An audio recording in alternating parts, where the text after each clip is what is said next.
ఒకరిని నమ్మి మన జీవితాన్ని త్యాగం చేస్తుంటాం. వారికై ఎన్నో ఖర్చులు కూడా చేస్తాం. అనుక్షణం వారితో గడిపిన క్షణాలను గుర్తు చేసుకుంటూ ఉంటాం. అర్థం లేని ప్రశ్నలకు దొరకని సమాధానాలై ఈ సమాజానికి ఓ అర్థాంతరమైన ప్రశ్నగానే మిగులుతాం.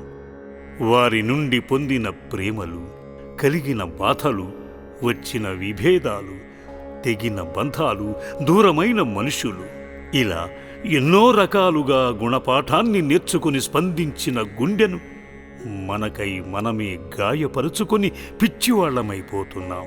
యవ్వన కాలంలో ప్రేమించిన పాపానికి జీవితకాలమంతా ఇలా నరకాన్ని అనుభవిస్తూనే బ్రతకాలా అంటూ మనశ్శాంతి లేని జీవితాన్ని గడుపుతున్నాం. ఇదేనా జీవితమంటే? ఇందుకేనా మనం బ్రతకాలి? ఓడిన చోటే గెలుపు ఉంటుంది, పరువు పోయిన చోటే ప్రతిష్ఠ దాగుంటుంది. ఎప్పుడూ తెలుసా, నిన్ను నువ్వుగా తెలుసుకున్నప్పుడు, ఈ సమాజం నిన్ను గుర్తించినప్పుడు, నీ విలువ, నీ సామర్థ్యం, నీ శక్తి ఈ ప్రపంచంలో దేనికీ లేదు. ఈ ప్రపంచాన్నే మార్చగల సమర్థత ఆ పరమేశ్వరుడు నీకు అనుగ్రహిస్తాడు. నమ్మి నాతో రా. నూతన జీవిత గమ్యాన్ని చూపే శ్రీ పుణ్యలింగేశ్వర స్వామి మన తెలంగాణలో యాదాద్రి భువనగిరి జిల్లా చౌటుప్పల్ అనే ప్రాంతంలో అమ్మా నాన్న అనాథుల పుణ్యక్షేత్రంలో కొలువుదీరి ఉన్నాడు. నీలాగే ఆలోచించి మతులు పోగొట్టుకున్న మనుషులెందరినో బాగుపరిచి రక్షిస్తున్నాడు. కోట్ల మంది భక్తులకు దర్శనమిచ్చే భాగ్యానికై శ్రీ శ్రీ శ్రీ పుణ్యలింగేశ్వర స్వామిగా అవతరించాడు. నూతన క్షేత్ర నిర్మాణం అంగరంగ వైభవంగా వృద్ధి చెందుతోంది. ఆ శివయ్య తలుచుకుంటే నీ జన్మలో ఎప్పుడూ చూడలేని మార్పును క్షణాలలోనే చూస్తావు.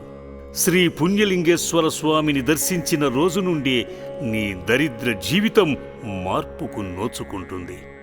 మనస్ఫూర్తిగా శ్రీ పుణ్యలింగేశ్వర స్వామిని దర్శించు. కడుతున్న క్షేత్రాన్ని చూసిన తర్వాతే నీ విలువైన సాయాన్ని ఈ శివరాత్రి రోజు అందించు. శక్తివంతమైన స్వామి మహిమ నీలోకి ప్రవేశిస్తుంది. నూతన ఆలోచనలకు శ్రీకారం చుడుతుంది. మంచికై పోరాడే వ్యక్తిత్వ పటిమను బలపరుస్తుంది. నలుగురిలో నీ విలువను హెచ్చుగా మారుస్తుంది. ఉన్నతమైన నీ జీవితానికి మహోన్నతమైన హోదాను కల్పిస్తుంది. ఈ అదృష్ట భాగ్యాన్ని చేజేతులా చేజార్చుకోవద్దు. వీలైతే నీ స్నేహితులను కూడా వెంటబెట్టుకుని వచ్చి మనసులో ఉన్న వేదననంతా శ్రీ పుణ్యలింగేశ్వర స్వామికి తెలియపరిచి తగిన దానాన్ని క్షేత్ర నిర్మాణానికి అందించు. సర్వే జనా సుఖినో భవంతు.